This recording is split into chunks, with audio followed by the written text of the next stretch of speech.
हम सामाजिक धार्मिक आंदोलन देख रहे थे। हमने क्वेश्चन नंबर 85 अधूरा किया था, तो इसे पूरा कर लेते हैं।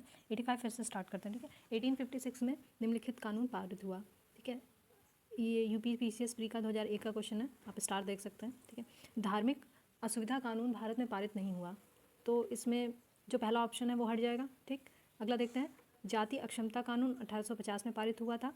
1856 में हिंदू विवाह पुनर्विवाह कानून द्वारा विधवाओं के पुनर्विवाह को कानून संगत बनाया गया था। तो ये जो हिंदू विडो मैरिज एक्ट है वो 1856 में लाया गया। विधवा पुनर्विवाह की स्थिति में सुधार लाने के लिए ईश्वर चंद्र विद्यासागर ने अथक प्रयत्न किया। 1855 में उन्होंने ब्रिटिश सरकार से विधवा पुनर्विवाह पर कानून बनाने के लिए अनुरोध किया। विधवाओं के कल्याण से जुड़े अन्य नेता थे पश्चिम भारत में विष्णु शास्त्री और डी के कर्वे। 1899 में डी के कर्वे ने पूना में विधवा आश्रम की स्थापना की तथा 1916 में बम्बई में प्रथम महिला विश्वविद्यालय की स्थापना हुई। याद रखें, बम्बई में प्रथम महिला विश्वविद्यालय बना था 1916 में। सती निषेध रेगुलेशन विलियम बेंटिक के समय में 1829 में बनाया गया था। सती निषेध रेगुलेशन कब? विलियम बेंटिक के समय में 1829 में। जबकि डलहौजी का राज्य हड़पने का सिद्धांत 1848 में ही प्रस्तुत किया गया था। आगे देखते हैं। हिंदू विधवा पुनर्विवाह अधिनियम, ठीक है, 1856, ठीक है। आगे देख लेते हैं। पश्चिम भारत के डी के कर्वे का नाम निम्नलिखित में से किसके संदर्भ में आता है? तो महिलाओं से रिलेटेड, लेकिन सती प्रथा तो हो ही नहीं सकता, सती प्रथा हो ही नहीं सकता। बाल शिशु हत्या ये भी नहीं हो सकता है। स्त्री शिक्षा और विधवा पुनर्विवाह, ठीक है। समाज, इनके बारे में पढ़ लेते हैं। इन्होंने विधवा विवाह एवं महिला शिक्षा के क्षेत्र में महत्वपूर्ण योगदान दिया। इन्होंने राणा डे के साथ विधवा पुनर्विवाह आंदोलन का संचालन किया। ये लाइन इंपॉर्टेंट है, राणा डे और इन्होंने डी के कर्वे जी ने विधवा पुनर्विवाह आंदोलन का संचालन किया और विधवाओं को शिक्षा देने के लिए विधवा आश्रम संघ की स्थापना की। इस आश्रम का उद्देश्य विधवाओं को शिक्षिकाओं, परिचारिकाओं अथवा दाइयों के रूप में प्रशिक्षित करके आत्मनिर्भर बनाना था। धोंदो केशव कर्वे, डी के कर्वे का पूरा नाम है, ठीक है। धोंदो केशव कर्वे विधवा पुनर्विवाह संघ के सचिव थे। इन्होंने 1916 में बम्बई में प्रथम महिला विश्वविद्यालय की स्थापना की। क्वेश्चन नंबर 88, निम्नलिखित में से किसने प्रमुख रूप से विधवा पुनर्विवाह के लिए संघर्ष किया और उसे कानूनी रूप से वैध बनाने में सफलता प्राप्त की? ईश्वर चंद्र विद्यासागर। देखिए, कर्वे जी का नाम भी है, लेकिन इसमें कर्वे ऑप्शन नहीं है। और वो उनका पश्चिम भारत ये भी दिखा था कि उनका एक पर्टिकुलर एरिया से रिलेशन भी था, ये भी था। और ये वाला जो क्वेश्चन है इसमें देख लीजिए कि कलकत्ता के संस्कृत कॉलेज के आचार्य ईश्वर चंद्र विद्यासागर ने विधवा पुनर्विवाह के लिए अथक संघर्ष किया। 2 लोग का नाम आ गया, 3 लोग का, राणा डे जी भी थे। इन्होंने यह प्रमाणित करने का प्रयास किया कि वेदों में विधवा विवाह को मान्यता दी गई है। इनके प्रयासों के फलस्वरूप 1856 को इनका नाम इसलिए भी इंपॉर्टेंट हो जाता है क्योंकि उन्होंने अधिनियम ही पारित करवा दिया पूरा, ठीक है। अगला है 89 क्वेश्चन, इनमें से कौन सेक्रेटरी के रूप में हिंदू फीमेल स्कूल से संबद्ध थे जो बाद में बेथ्यून फीमेल स्कूल के नाम से जाने लगा? तो हिंदू फीमेल स्कूल से, ठीक है, बेथ्यून फीमेल स्कूल, नाम याद कर लें, बेथ्यून फीमेल स्कूल। तो यह है ईश्वरचंद विद्यासागर। क्वेश्चन नंबर 89 हो गया है। 90 देखते हैं, इनमें से कौन सा सही नहीं है? तो 1829 में पहला ऑप्शन, 1829 में विलियम बेंटिक सती प्रथा कानून, ठीक है, ये तो सही है बिल्कुल। 1856 में सरकार ने कानून बनाया जिसके अनुसार विधवाएं, हिंदू विधवा पुनर्विवाह कर सकते, ठीक है, बिल्कुल सही बात है। 1875 में स्वामी दयानंद सरस्वती आर्य समाज, एकदम बिल्कुल सही। राजा राम मोहन राय सती प्रथा के समर्थक थे, ये तो बिल्कुल भी गलत है, ठीक है, जबकि विरोधी थे भाई, कहाँ से। अच्छा, इन्होंने प्रबल विरोध किया था। यह उन्हीं के प्रयासों का फल था कि 1829 के 17वें नियम के अनुसार विधवाओं को जीवित जलाना बंद कर दिया गया और न्यायालयों को आज्ञा दी गई कि वे ऐसे मामलों में सदोष मानव हत्या के लिए मुकदमा चलाएं और दोषियों को दंडित करें। 91 क्वेश्चन, 1843 के एक्ट ने किस बात को गैर कानूनी बना दिया था? ठीक है, 1843 का एक्ट क्या था? एलन के काल में, ये एक्सप्लेनेशन देख लेते हैं। एलन के काल में 1843 में एक्ट 5 ने गुलामी यानी दास्ता को गैर कानूनी बना दिया। 1833 के चार्टर में एक धारा जोड़ी गई थी जिसमें दास्ता को शीघ्रातिशीघ्र समाप्त करने को कहा गया था। ये भी इंपॉर्टेंट है, बहुत इंपॉर्टेंट लाइन है ये। अंत में 1843 में समस्त भारत में दास्ता अवैध घोषित कर दी गई और मालिकों को कोई प्रतिकार दिए बिना सभी दास स्वतंत्र कर दिए गए। तो इसका आंसर हो गया गुलामी, ठीक है। क्वेश्चन नंबर 92 देखते हैं, किसने 1872 में नेटिव मैरिज एक्ट को पारित करने में महत्वपूर्ण भूमिका निभाई? तो ये थे केशवचंद सेन। 1872 में नेटिव मैरिज एक्ट को पारित कराने में महत्वपूर्ण भूमिका निभाई थी। इस एक्ट से लड़कियों की विवाह की आयु 14, लड़कों की 18 हो गई। इसे ब्रह्म विवाह अधिनियम भी कहा जाता था। नाम याद रखें, Keshavchand Sen. 1872 native marriage act, लड़कियों की आयु 14, लड़कों की आयु 18, ब्रह्म विवाह अधिनियम। आगे देखते हैं native marriage act 1872, repeated question. 1872 लड़कियों की 14, रिपीटेड क्वेश्चन। ठीक है, अच्छा इसमें कुछ कुछ चीज़ें हैं, देख लेते हैं। यहाँ तक तो ठीक था कि 14 और 18 कर दी गई, 14 और 14 और 18 तक तो ठीक था, तथा बहुपत्नी प्रथा भी समाप्त कर दी गई थी 1872 के कानून में, परंतु यह हिंदू मुस्लिम एवं अन्य मान्यता प्राप्त धर्मावलंबियों पर लागू नहीं होता था और इसका भारतीय समाज पर कोई विशेष प्रभाव नहीं हुआ। एक पारसी सुधारक BM मालाबारी के प्रयत्नों के फलस्वरूप सम्मति आयु अधिनियम 1891 पारित किया गया, जिसमें 12 वर्ष से कम आयु की कन्याओं के विवाह पर प्रतिबंध लगा दिया गया। सम्मति आयु अधिनियम 1891 का बाल गंगाधर तिलक ने विरोध किया। तो बाल गंगाधर तिलक ये चाहते थे कि 12 वर्ष से जो कम आयु, ये जो प्रतिबंध लगाया गया है 12 वर्ष, वो नहीं होना चाहिए था उनके हिसाब से। ठीक है, अगला देखते हैं। 5वां क्वेश्चन है 1853 में जन्मे ये पश्चिमी भारत के पारसी थे। अच्छा, इनका नाम बताना कि किसके बारे में बताया गया। ये इंडियन स्पेक्टेटर तथा वॉइस ऑफ इंडिया के संपादक थे। ये एक समाज सुधारक थे और सम्मति आयु अधिनियम 1891 के पक्ष में प्रमुख संघर्षकर्ता थे। भाई मालाबारी जी थे। ठीक है, ये इंडियन स्पेक्टेटर, ये याद करने वाली चीज़ है कि Indian Spectator voice of India के संपादक थे, संपादन इन्होंने किया था। ये सम्मति आयु अधिनियम के प्रबल पक्षधर थे। ठीक है, यहाँ तक हो गया। नेक्स्ट आगे देखते हैं। कौन सा 85 हो गया था ना, 86 क्वेश्चन। शारदा अधिनियम के अंतर्गत लड़कियों और एवं लड़कों के विवाह की न्यूनतम आयु 14-18 अभी हमने देखा। इसमें देख लेते हैं 1929 में अजमेर निवासी एवं न्यायाधीश हरविलास शारदा के प्रयत्नों के से एक बाल विवाह निषेध कानून बनाया गया। उन्हीं के नाम पर इसे शारदा अधिनियम या शारदा एक्ट कहते हैं। इस अधिनियम में लड़कियां 14, लड़कों की 18 आयु की गई, निर्धारित की गई। तो इम्पोर्टेंट क्या है, हरविलास शारदा 1829 में, ये खुद भी न्यायाधीश थे। बाल विवाह निषेध कानून शारदा एक्ट 14 और 18। ठीक है, अगला है शारदा एक्ट किससे संबंधित था, बाल विवाह। Repeated question. Theosophical society madam PH ब्लावेट्स्की। ठीक है, रूसी महिला थी ये। अमेरिकी सैनिक अधिकारी कर्नल अलकार्ट विलियम क्वान जज और एवं अन्य द्वारा 1875 में न्यूयॉर्क में की गई थी। थियोसॉफिकल सोसाइटी 1875 न्यूयॉर्क में। कौन किसका नाम आता है, कर्नल अलकार्ट विलियम क्वान जज और अन्य। इस सोसाइटी के संस्थापक 1882 में मद्रास के पास अडयार नामक स्थान पर सोसाइटी का मुख्यालय स्थापित किया। बाद में इसका मुख्यालय मद्रास के पास अडयार नामक जगह पे, जो बाद में इसका अंतर्राष्ट्रीय कार्यालय बना। इसका मुख्य उद्देश्य बहुत इंपॉर्टेंट है, प्राचीन हिंदू धर्म में लोगों के आत्मविश्वास को जगाना था और बढ़ाना तथा धर्म को समाज सेवा का मुख्य आधार बनाना था। जबकि राजा राम मोहन राय द्वारा 1828 ईस्वी में ब्रह्म समाज एवं स्वामी विवेकानंद द्वारा 1897 में रामकृष्ण मिशन की स्थापना की गई थी। आगे देख लेते हैं। भारत में 99 क्वेश्चन है। भारत में थियोसॉफिकल सोसाइटी की सफलता मुख्यतः थी, अच्छा था यहाँ पे तो एनी बेसेंट के कारण ही थी, उनका नाम जुड़ा हुआ है। ये हमने अभी जस्ट पहले वाले में देखा, ये पूरा वही है लगभग, आप एक बार खुद से पढ़ ले। ठीक है, कुछ अलग नहीं है, बस इसका एक चीज़ है, ये आप देख सकते हैं। थियोसॉफी या ब्रह्म विद्या हिंदू धर्म के आध्यात्मिक दर्शन और कर्म सिद्धांत तथा आत्मा के पुनर्जन्म के सिद्धांत का समर्थन करती थी। इसी कारण एनी बेसेंट इसको लोगों से जोड़ सके, ये बहुत इंपॉर्टेंट लाइन है। ठीक है, अगला है, पूछा है कि क्या सम्मिलित नहीं है। देखिए इसमें पहला ही देख लीजिए, थियोसॉफिकल सोसाइटी रानाडे, ये नहीं है। ठीक है, मैडम ब्लावेट्स्की या फिर एनी बेसेंट, इन लोग का किसी का नाम होता तो सही रहता। राजा राम मोहन राय ब्रह्म समाज, दयानंद सरस्वती आर्य समाज, स्वामी विवेकानंद रामकृष्ण मिशन। आगे देखते हैं, ये सूची दी हुई है, मिलान करना है। एक सेकेंड में ये ले लेते हैं। ठीक है,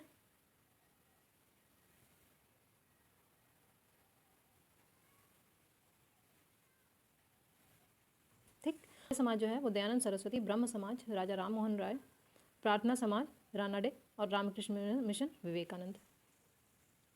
ठीक है, अगला देखते हैं। क्वेश्चन नंबर 102 पूछा है सुमेलित नहीं है, तो रामकृष्ण मिशन रामकृष्ण परमहंस खुद ही नहीं कर सकते। ठीक है, ये बस सही है। थियोसॉफिकल सोसाइटी एनी बेसेंट सही है, ब्रह्म राजा और आर्य दया। ठीक है, आप एक शॉर्ट थोड़ा सा बना लें दिमाग में कि क्या हो सकता है, इससे याद करना आसान हो जाएगा। आर्य को आप दया से जोड़ दीजिए, आर्य बड़े दयालु, तो ऐसा करके कुछ ब्रह्म को राजा से जोड़ दीजिए, राजा जो है ब्राह्मण या कुछ इस तरीके से जोड़ दीजिए, थियोसॉफिकल सोसाइटी यानी बेसेंट याद रहेगा। लेडी हैं, बहुत कम नाम आता है।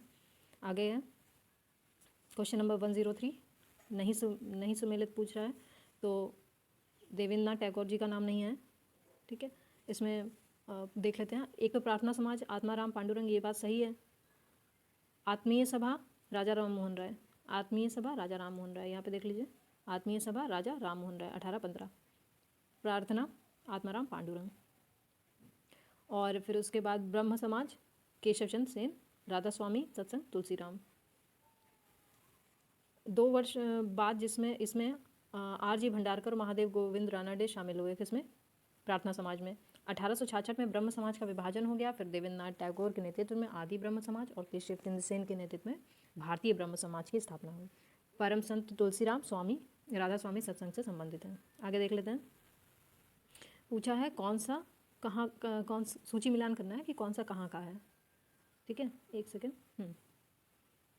तो ब्रह्म समाज कहाँ का है? यह है कलकत्ता का। धर्म समाज कहाँ का है?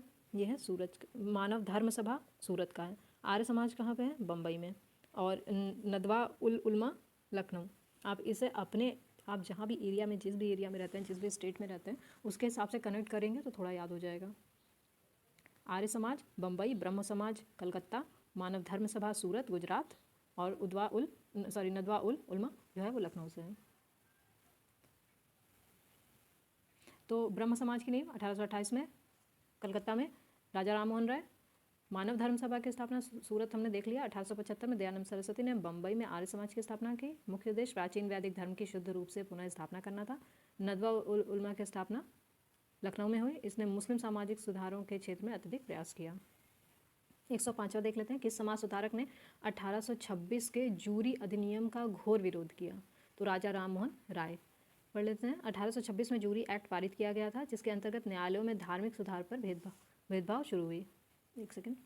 1826 में जूरी एक्ट, ठीक। अब इसके अंतर्गत न्यायालयों में जो धार्मिक आधार पर भेदभाव की शुरुआत हुई।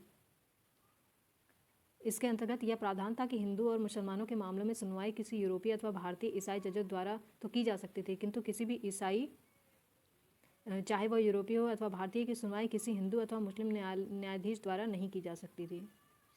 एक बार फिर से ध्यान दीजिए, क्या हो रहा है कि हिंदू तथा मुसलमान के मामलों की सुनवाई कोई यूरोपीय या फिर कोई ईसाई, भारतीय ईसाई तो कर सकता था, लेकिन किसी भी ईसाई, चाहे वह यूरोपीय हो या भारतीय, की सुनवाई किसी हिंदू मुस्लिम न्यायाधीश द्वारा नहीं की जा सकती थी। अच्छा, बहुत अच्छा।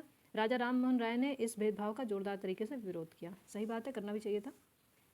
अगला है सत्यशोधक समाज ज्योतिबा फुले। सर सैयद अहमद खां Anglo oriental college.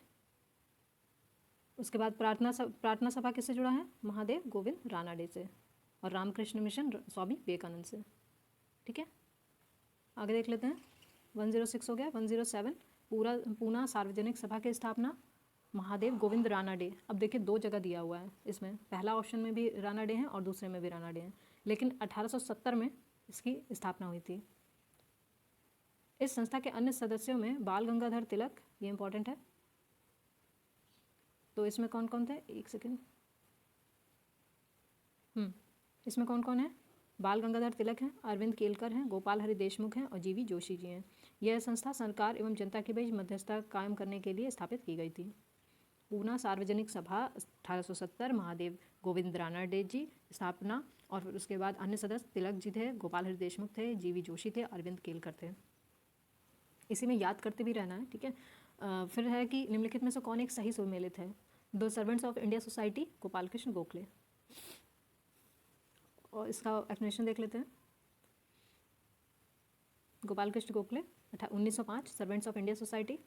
Gopal Krishna Gokhale ने कांग्रेस के 21वें अधिवेशन 21 जो बनारस में हुआ था की अध्यक्षता की थी। गोखले महात्मा गांधी जी के राजनीतिक गुरु थे। राजा राम मोहन राय के विचारों के प्रसार के लिए देवेंद्रनाथ टैगोर में 1839 में तत्वबोधिनी सभा, देवेंद्रनाथ टैगोर। और 1865 के बाद केशव चंद्र सेन मौलिक ब्रह्म समाज से अलग हो गया। समाज की नई शाखा की स्थापना की और भारतीय समाज के नाम से पुकारा गया इसे। सत्यशोधक समाज ज्योतिबा फुले, गुलामगिरी पुस्तक, ठीक। आगे चलते हैं। अच्छा, इसमें आगे ये वाला है 109वां क्वेश्चन है। MC सीतलवाड़, BN राव तथा लादी कृष्णस्वामी अय्यर प्रख्यात किसके सदस्य थे? ये थे सर्वेंट्स ऑफ इंडिया सोसाइटी के सदस्य। कौन कौन? सीतलवाड़, BN राव और लादी कृष्णस्वामी अय्यर। 1905 में पूना में गोपाल कृष्ण गोखले ने भारत सेवक मंडल, सर्वेंट्स ऑफ, देखिए अगर सर्वेंट्स ऑफ इंडिया सोसाइटी याद कर लिया तो ये नहीं समझ पाएंगे, इसलिए इसको भी याद कर लीजिए। भारत सेवक मंडल की स्थापना की, जिसका उद्देश्य भारत सेवा के लिए प्रचारक तैयार करना था और संवैधानिक रूप से भारतीय जनता के सच्चे हितों को प्रोत्साहित करना था। इस मंडल ने श्रीनिवासन शास्त्री, GK देवधर, NM जोशी, पंडित हृदयनाथ कुंजरू जैसे महान समाज सेवक पैदा किए। MC सीतलवाड़ की BN राव तथा लादी कृष्ण स्वामी इसके प्रख्यात सदस्य थे। अगला है गोपाल कृष्ण गोखले ने किस वर्ष में भारत सेवक मंडल, तो ये हो गया 1905। Servant of India society Gopal Krishna Gokhale, servant of India society Gopal Krishna Gokhale, servants of India society Gopal Krishna Gokhale. Repeated question सारे। अगला देख लेते हैं 114, भारत सेवक समाज गोपाल कृष्ण गोखले, अभी देखा हमने। बहुजन समाज के संस्थापक, तो ये थे मुकुंद राव पाटिल। 115वां क्वेश्चन देख रहे हैं। 1910 में के उपरांत ज्योतिबा फुले के विचारों से प्रेरित होकर मुकुंद राव पाटिल एवं शंकर राव जाधव ने एक ब्राह्मण विरोधी एवं प्रबल कांग्रेस विरोधी बहुजन समाज की स्थापना। किसने? मुकुंद राव पाटिल और शंकर राव जाधव ने की। यह आंदोलन बाद में उस समय सामाजिक एवं राजनीतिक रूप से विघटनकारी और ब्रिटिश सरकार का समर्थक हो गया। कांग्रेस से दूर गए और किसके? ब्रिटिश के जो थे उनके समर्थक हो गए। जब कोल्हापुर के शाहू महाराज ने अपने दरबार में ब्राह्मण दरबारियों के साथ विवादों एवं झगड़ों के कारण इस आंदोलन को संरक्षण दिया। ठीक है। 116 देख लेते हैं। इसके द्वारा मंदिर में प्रवेश के अधिकार की मांग प्रस्तुत के कारण 1899 में तिरुवेली में भयंकर दंगे हुए थे। तो ये नाडार थे। नाडार द्वारा मंदिरों में प्रवेश के अधिकार की मांग की प्रस्तुति के कारण 1899 में तिरुवेली में भयंकर दंगे हुए थे। BPSC में पूछा गया था ये। अगला है किसने कहा कि यदि भगवान अस्पृश्यता को सहन करते तो मैं उन्हें कभी भगवान नहीं मानूंगा? तो तिलक जी थे ये। अगला क्वेश्चन है 118, यह कहा कि ब्रह्मवाद को विश्व धर्म बनाना चाहिए। नेक्स्ट है हिंदू धर्म की पहचान वेदों में संस्थापित धर्म से की और इस पर जोर दिया कि ईश्वर तक पहुंचने के कई मार्ग हो सकते हैं। अच्छा, ये बात है कि कौन मानता था। ठीक है, तो मिलान कर लेते हैं। एक का है चौथा, राजा राम मोहन जो थे वो जो कहते थे कि हिंदू धर्म का शुद्धतम रूप उपनिषदों में निहित है। B का है पहला, केशव चंद्र सेन, ये कहते थे कि ब्राह्मणवाद को विश्व धर्म बनाना चाहिए। दयानंद सरस्वती कहते थे कि ईश्वर तक पहुंचने के कई मार्ग हो सकते हैं। और रामकृष्ण परमहंस कहते थे कि हिंदू धर्म की पहचान वेदों में स्थापित धर्म से की। हिंदू धर्म की पहचान वेदों में स्थापित धर्म से की। ठीक है। ब्रह्म समाज के संस्थापक, इसका एक्सप्लेनेशन देख लेते हैं। तो ब्रह्म समाज के संस्थापक राजा राम मोहन राय उस समय हिंदू धर्म के रक्षक के रूप में सामने आए जब पाश्चात्य शिक्षा से प्रभावित होकर तरुण बंगाली ईसाई धर्म की ओर आकर्षित हो रहे थे। तरुण मतलब लोग जो उस समय के युवा थे, बंगाली जो युवा बंगाली थे उस समय ईसाई धर्म की ओर आकर्षित हो रहे थे। उन्होंने हिंदू धर्म के सिद्धांतों की पुनर्व्याख्या की, किसने? राजा राम मोहन राय ने। और अपने सुधारों के लिए उपनिषदों से पर्याप्त मात्रा में आधार खोज निकाले। स्वामी दयानंद सरस्वती शुद्ध वैदिक परंपरा में विश्वास रखते थे। उन्होंने बोला था वेदों की ओर चलो। केशव चंद्र सेन ने ब्राह्मणवाद को विश्व धर्म बनाने का आह्वान किया। रामकृष्ण परमहंस इस बात पर जोर दिया कि ईश्वर तक पहुंचने के कई मार्ग हो सकते हैं। उन्होंने उपासना के सभी रूपों में एक ही परमात्मा की आराधना करते हुए सभी धर्मों की पूजा विधियों में एक ही ईश्वर की खोज की, जिसे पाने के लिए सभी धर्मावलंबी अपने अपने मार्ग से उस गंतव्य का ध्यान करते हैं। अगला है, पूछा कि कौन सा सुमेलित नहीं है। तो राजा राम मोहन राय आदि ब्रह्म समाज से नहीं जुड़ा हुआ है, मतलब उनका नाम नहीं जुड़ा है। तो उसके अलावा देख लेते हैं पांडुरंग जो थे उनका प्रार्थना से। दयानंद जो थे आर्य समाज और विवेकानंद रामकृष्ण मिशन। देख लेते हैं इसका एक्सप्लेनेशन। राजा राम मोहन राय 1828 में ब्रह्म समाज की स्थापना की। बाद में देवेंद्रनाथ टैगोर आदि ब्रह्म समाज, केशव चंद्र सेन एवं देवेंद्रनाथ टैगोर में दोनों में मतभेद हुआ तो केशव चंद्र सेन ने भारतीय या फिर नया जो था विधान ब्रह्म समाज इसका नाम से एक बाद में वही गठन किया नया, जिसके बाद देवेंद्रनाथ टैगोर ने ब्रह्म समाज को आदि ब्रह्म समाज के नाम से, तो देवेंद्रनाथ टैगोर का नाम आदि से जुड़ा है। अगला है 120वां क्वेश्चन है, निम्नलिखित में से कौन सा सुमेलित नहीं है। तो बहिष्कृत हितकारणी जो है वो नाम देख लीजिए, बाबा भीमराव रामजी अम्बेडकर इनसे जुड़ा हुआ है, बाबा साहेब भीमराव रामजी अम्बेडकर। ठीक है। तो यंग बंगाल आंदोलन हेनरी विवियन डेरोजियो, याद कर लें, यंग बंगाल आंदोलन हेनरी विवियन डेरोजियो। और Bahishkrit Hitkarini Bhimrao Ramji Ambedkar. Theosophical colonel Olcott और United Indian Patriotic Association Syed Ahmad Khan. ये देख लीजिए, यूपी आर ओ का क्वेश्चन है, ठीक है, इतना भी आसान नहीं है। अगला है 121, प्रार्थना समाज, यंग इंडिया, लोक हितवादी, सत्य शोधक समाज, रहनुमाई मजदेवसन सभा के लिए निम्नलिखित विकल्पों में से सही संयोजन को पहचानिए। प्रार्थना समाज किससे जुड़ा है? आत्माराम पांडुरंग से। यंग इंडिया गांधी, लोक हितवादी गोपाल हरि देशमुख, सत्यशोधक समाज ज्योतिबा फुले, और रहनुमाई मजदेवसन ये हैं नौरोजी फुरदोंजी। ऑलमोस्ट हमने पहले ही सारे कर चुके हैं, ठीक है, ऐसे रिवीजन की ज़रूरत नहीं है, बस 1891 वाला ही देख लीजिए। 1891 में नौरोजी फुरदोंजी ने अन्य पारसी सहयोगियों के साथ रहनुमाई मजदेवसन सभा की स्थापना की। 122 में देख लेते हैं, निम्नलिखित समाज सुधारकों में से कौन संस्कृत भाषा में प्रवीणता के लिए जाना जाता है? संस्कृत भाषा में प्रवीणता सभी थे। दयानंद सरस्वती, ईश्वरचंद्र विद्यासागर, राजा राम मोहन राय ने अंग्रेजी शासन के दौरान भारत में धार्मिक सामाजिक सुधार हेतु अथक प्रयत्न किए। तीनों ही संस्कृत भाषा में प्रवीण थे। हिंदू धर्म तथा समाज में फैली कुरीतियों का खंडन किया। अगला है, निम्नलिखित को ध्यानपूर्वक पढ़िए और उत्तर निम्न कूटों पर आधारित हैं। अच्छा, सेंटेंसेस दिए, बताएं सही गलत बताना है। ब्रह्म समाज एकेश्वरवाद का समर्थन करता था, ठीक बात है।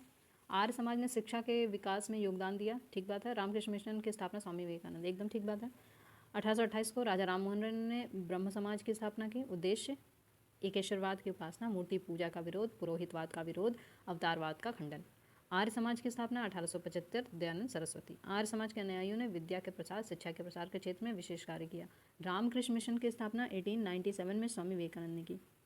भारत में नारी आंदोलन इनकी प्रेरणा से प्रारंभ हुआ, ज्योतिबा फुले। प्रश्नगत विकल्पों में भारत में नारी आंदोलन ज्योतिबा फुले की प्रेरणा से प्रारंभ हुआ।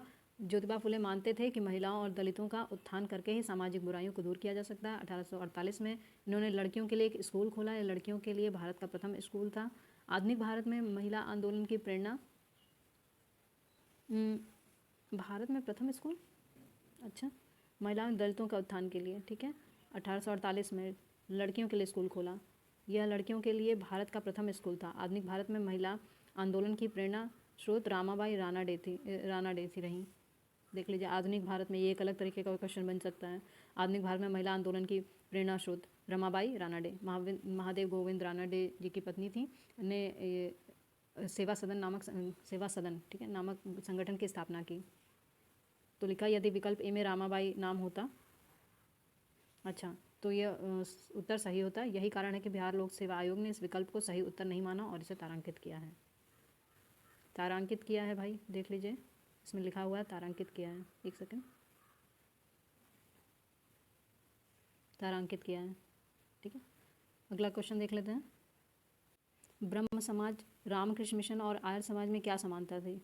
ऑप्शन 1, तीनों ही राजनीतिक उद्देश्यों के लिए नहीं बने थे, लेकिन तीनों ने देशभक्ति की भावना के विकास में सहायता की। बी, तीनों ही संगठनों का प्रादुर्भाव बंगाल में हुआ, ठीक है। सी, तीनों ही संगठनों के संस्थापकों की शिक्षा इंग्लैंड में हुई। तीनों ही संस्थापकों के सदस्यों ने राजनीति में सक्रिय भाग लिया। ऐसा कुछ नहीं था, पहला ही वाला सही है, देशभक्ति वाला। ब्रह्म समाज, रामकृष्ण और आर्य समाज तीनों ही संगठन समाज सुधार, शिक्षा, विकास, देश की भावना, देशभक्ति की भावना के विकास में सहायक सिद्ध हुए। तीनों ही संगठन राजनीतिक उद्देश्यों के लिए नहीं बने थे, बल्कि इनका उद्देश्य भारत में सामाजिक धार्मिक सांस्कृतिक सुधार करना था। इन तीनों ने ही देशवासियों को जागृत कर देशभक्ति की भावना के विकास में सहायता की, ठीक बात है। क्वेश्चन नंबर 126, इनमें से कौन सा कथन सही नहीं है? तो एनी बेसेंट थियोसॉफिकल सोसाइटी, बिल्कुल सही बात है। थियोसॉफिकल सोसाइटी का मुख्यालय मद्रास, सही बात है। दयानंद सरस्वती आर्य समाज, सही बात है। गांधी जी का जन्म गांधी नगर, ये गलत बात है, पोरबंदर में हुआ था। बचपन से सबने ऐसे में याद किया था, पोरबंदर में ही हुआ है, इतना तो पक्का है, 1869 को, ठीक है। इसका एक्सप्लेनेशन देख लेते हैं। 1889 में एनी बेसेंट ने थियोसॉफिकल सोसाइटी की सदस्यता ली। 1909 में कर्नल अर्काट की मृत्यु के बाद एनी बेसेंट इसकी अध्यक्ष बनी। मद्रास में इसकी अंतर्राष्ट्रीय मुख्यालय खोला गया। 1875 में दयानंद सरस्वती, बम्बई आर्य समाज, ठीक है। 127वां है, कौन सा सही सुमेलित है, इसमें बताना है कि कौन सा सही सुमेलित है। अखिल आंदोलन है और यह संगठन है और उनके लीडर का नाम बताना है। तो अखिल भारतीय अस्पृश्यता विरोधी लीग, महात्मा गांधी, सही बात है। अखिल भारतीय किसान सभा स्वामी सहजानंद सरस्वती, सही बात है। आत्म सम्मान आंदोलन रामास्वामी नायरकर। अब एक्सप्लेनेशन देख लेते हैं। अखिल भारतीय अस्पृश्यता विरोधी लीग, जिसका नाम बाद में हरिजन सेवक संघ कर दिया गया था, की स्थापना महात्मा गांधी ने 1832 में की थी। अखिल भारतीय किसान सभा की स्थापना 1836 में लखनऊ में की गई थी और अध्यक्ष स्वामी सहजानंद सरस्वती और महासचिव NG रंगा थे। आत्मसम्मान आंदोलन पेरियार, 20वीं शताब्दी के तीसरे चौथे दशक में पेरियार नाम से प्रसिद्ध EV रामास्वामी नायकर द्वारा तमिलनाडु के निचले तबके की माने जाने वाली जातियों को समान अधिकार दिलाने के उद्देश्य से चलाया गया था। अगला है नव बौद्धवाद के प्रतिपादक कौन थे? अंबेडकर। नव बौद्धवाद, नियो बुद्धिज्म। अंबेडकर द्वारा प्रारंभ दलित बौद्ध आंदोलन को नव बौद्धवाद के नाम से जाना जाता है। इसके तहत बौद्ध धर्म की पुनर्व्याख्या करते हुए नवायान नामक एक बौद्ध संप्रदाय की स्थापना की गई थी। दारुल उलूम की स्थापना की गई थी मौलाना शिबली नुमानी ने। UPSC मेंस का क्वेश्चन है ये। दारुल उलूम नदवातुल उलमा, जो सामान्यतः दारुल उलमा नाम से जाना जाता है, की स्थापना 1898 में लखनऊ में की गई थी।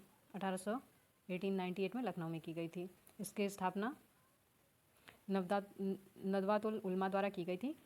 नदवातुल उलमा का गठन 1893 में कानपुर में अलीगढ़ के मौलाना लुत्फुल्लाह साहब की अध्यक्षता में किया गया था, जिसके संस्थापकों में मौलाना शिबली नुमानी शामिल थे। शिबली नुमानी के परामर्श पर नदवातुल उलमा ने दारुल उलूम, जो लखनऊ में, की स्थापना की। शिबली नुमानी दारुल उलूम की प्रमुख शिक्षक भी थे। देवबंद आंदोलन UP या संयुक्त प्रांत में किस वर्ष में आरंभ हुआ? तो 1866 में। ठीक है। देवबंद आंदोलन की शुरुआत हुज्जत अल इस्लाम इमाम मोहम्मद कासिम अल ननौतवी द्वारा 1866 में देवबंद UP में दारुल उलूम की स्थापना के साथ हुई। इसके सह-संस्थापक रशीद अहमद गंगोही, सैयद अहमद आबिद और जुल्फ़िकार अली थे। 131 क्वेश्चन नंबर। 1924 का बंगाल का तारकेश्वर आंदोलन निम्न में से किसके विरुद्ध था? तो मंदिर में भ्रष्टाचार। 1824 में बंगाल के तारकेश्वर शिव मंदिर के भ्रष्ट महंत के विरुद्ध तारकेश्वर आंदोलन चलाया गया। महंत पर एक स्त्री के साथ अवैध संबंध तथा मंदिर के धन के दुरुपयोग जैसे आरोप लगाए गए थे। हाली पद्धति किससे थी? बंधुआ मजदूरी से संबंधित है। हाली पद्धति बंधुआ मजदूरी से बंधुआ मजदूर एवं मजदूरी से संबंधित है। हाली पद्धति के अंतर्गत बारदोली क्षेत्र के कालीपराज जनजाति याद कर लें के लोगों को उच्च जातियों के यहाँ पुश्तैनी मजदूरी के रूप में कार्य करना होता था। अगला है 133 क्वेश्चन नंबर।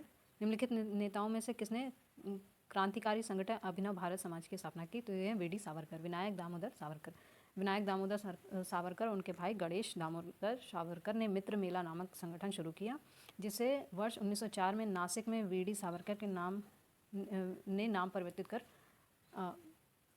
देखिए मित्र मेला जो है ना, उसी का नाम बाद में अभिनव भारत समाज हो गया नासिक में। ठीक है, और बस इतना ही है। यहाँ तक चैप्टर कंप्लीट हो गया है। इसके नेक्स्ट आगे चैप्टर होगा कांग्रेस के पूर्व स्थापित राजनीतिक संस्थाएं। Thank you.